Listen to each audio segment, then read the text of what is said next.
Welcome to Inside the Itinerary. I'm here with Tracy Schatz, owner of Elite Travel Journeys. Hey, Tracy, welcome. Hey, how are you? So we're going to be talking today about multi-generational travel, something you have a lot of experience with. Let's jump right in. What do you think top travel advisors understand about multi-gen travel that perhaps others miss? Um, you know, I think the top ones, we really need to find something for everybody in the family to do and who are going to be able to participate on their own levels. Doesn't mean they're all going to do the same thing, but I think the key is that families will do something and then come together. So depending on the ages of the children involved in the trip, an 8-year-old is not going to do the same thing as a 17-year-old, not going to do the same thing as the 60-year-old or the 85-year-old grandparents. So I think it's coming up with everybody having their own activities so nobody has to feel bad that they can't do something or that grandma's going to take time away from the 8-year-old or the 16-year-old because they don't want to do zip lining. Kudos to them if they do want to zip line because that would be pretty cool, but sometimes they're a little afraid. I imagine part of the trick to this is identifying who the key decision makers are, correct? Yeah, for me, I like to have everybody include what their must do's and sees are, because that will allow me to come up with itineraries and activities that everybody can do or wants to do. And then it's up to, usually it is that mother of the family of, the 16-year-old and say the 8-year-old. That's the decision maker along with the grandparents, say. But you have to show, I mean, 16-year-olds, 17-year-olds, teenagers are teenagers, and they have a very strong opinion and they don't want to be bored on vacation. The 8-year-old has an opinion, but I think you also see that if you can get grandparents to do things that the younger children want, that's going to create more of a bond with them. That is going to be very important for every member of the family. Are there certain destinations or accommodation styles that work best, or conversely that should be avoided? If you can't find, say, a house or a villa somewhere that's going to give everybody their own space, because that's key too, is we need to have, everybody needs to have their own space, but you can do multiple rooms in a hotel. You just want to make it, everybody has to have their needs met. So maybe if you have one room, say, if the grandparents, maybe they're footing the bill, they want a large, say, 2-bedroom kind of unit or something along those lines, so that people can gather in their room, or that the mother and the father, they may want something larger so that the family can come together. And then you have individual smaller rooms, or a regular hotel room for something for like teenagers, and that's going to could come into play is how we organize the rooms. If it's a place that needs an adult on the room, that's, if it's 18 and above, and that's okay. But if there's a 17-year-old, then we need to put an adult. As long as we have, the accommodations and people know that they can do what they want once they get people in the rooms, then it should all work out, just fine. But Do you prefer one point of contact as opposed to involving everyone in the conversations? I do, but I do require that I get each family's email address and phone number, so that if there's something that's going to pertain just to that family, then I can take care of it. So if I'm handling if I'm handling payments, so for insurance from other family members, the person handling, maybe one person is paying for the trip itself, but then individual families are paying for their own insurance. Well, the the big payer, the key person doesn't necessarily need to know that somebody's insurance, what that cost is, because they're not dealing with that. All they want to know is that person's got insurance. So it's a mix of both, really. Given that grandparents are typically, if not always, involved in multi-gen travel, Mhm. are there any special concerns regarding accessibility and mobility? Mobility is huge. And so yes, you have to, it's my job to make sure I know exactly what the mobility issues are with the older folks. And then that has got to be relayed to the tour operator or the DMC that, maybe they can't go upstairs. So we need a ground floor room, or if it's an area where a bus or one of the like small 11 passenger vans can't get down, well, we need to get, maybe it's a golf cart that we need to get the older people on so that they can get down or up to, the accommodations and to do any activities.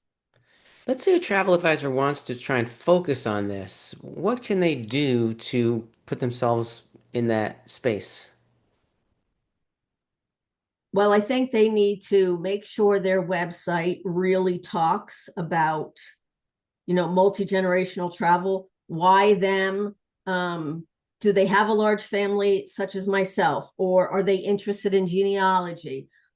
And you need to put that on your website. You need to talk about it in your blogs. You need to get it out there so that Google will find you, basically. And if someone is doing multi-gen for the first time, what is the number one biggest mistake you would like to warn them against making? They need to charge a hefty enough fee because it is a lot of work. And I think you need to do it step by step and have your process in place, and don't deviate from your process, um, because the process is there for a reason. So, I mean, if you're booking a trip for a non-multi-generational family, you already have a process. A multi-gen family isn't necessarily um, more steps. There's just more people, and you just have to make sure you accommodate everybody who is going on this trip, from young to old. Tracy, what tends to be more challenging, the logistics or the family dynamics? I think the logistics is easy. It's the family dynamics that can be very difficult.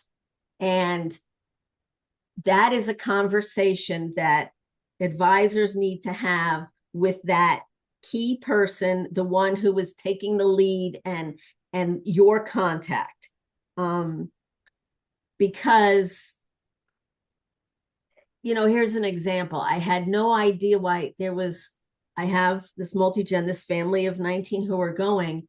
And for some reason, my contact sister didn't want to buy travel insurance. And I was like, you're not paying for this trip. You need to protect your mother's um, money investment in this whole trip. And I didn't understand why she wasn't doing it.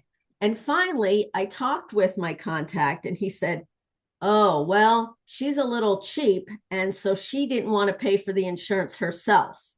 And I said, oh, okay. So I learned, that now I have one who is going to not want to spend money, but she's okay spending her mom's money and all that. That's what it took, was for me to tell her, you're not paying for this, but you do need to protect your mom's money because your mom paid a lot of money for this whole thing.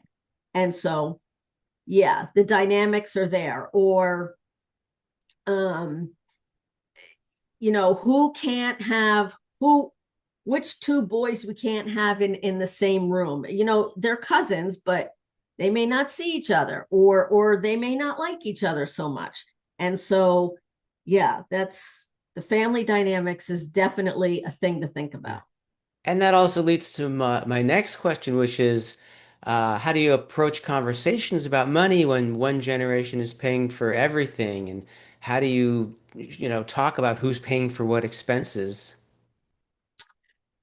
That comes up in the initial conversation, or the initial conversation after the client has hired me is, okay, who am I going to for the majority of this, and what are the other family members paying? So I have another family who the mother is paying for the bulk of the trip, but everybody is paying for their insurance. She initially was going to have everybody pay for their own air, but she has since picked up the air. So it's just having that conversation. And by that time, you have to feel comfortable in having it because you don't want to assume. And um, it gives you, it keeps you on track. So, yeah. You talked before about charging planning fees. That's something that some travel advisors do and some don't. I personally think all travel advisors should, but in this case, in this instance with multi-gen, you're saying that it's especially important. Talk to me about that. There's a lot of time that goes into planning a multi-gen trip. So yeah, you need to have your time paid for. There's research, just the time where, if you're starting to plan a multi-generational trip a year out and you're not charging the fees, you're doing a whole lot of work for zero money initially. You may have a great commission coming in at the end, but some families may drop out. You still are doing the work. You're researching air. You know the suppliers you want to use. You're putting so much together on the back end and with the main client that you just need to get paid. Do you have a certain recommended fee schedule? I do not. I think it depends on, for me, it's how many people are involved. Um, yeah, or how many families would be involved. Um, so I don't have a definite fee schedule. No, I mean, I wouldn't charge $100. That's for sure. Right. I think you gotta depend. I think you gotta start at 500 and up because that's a big deal. Right. Now, typically, if you're planning, say, for a trip for a couple, it's obvious who's paying. It's the couple. But in this case, with multi-gen, who are you charging the fee to? So my contact is the person who I let know about the fee, and then it's up to them how they want to get it paid. Sometimes they have to talk to the person who is paying for the whole trip, or they'll pool all the money and, they'll send it to me once it's all gotten together. That's up to them how they want to do it. Or it could be a per family fee, you know, Right. and some advisors who do that as well. Tracy, thank you so much. This was an outstanding conversation about multi-generational travel. Safe and happy travels, everyone. Tracy, thank you again. Thanks, Andy.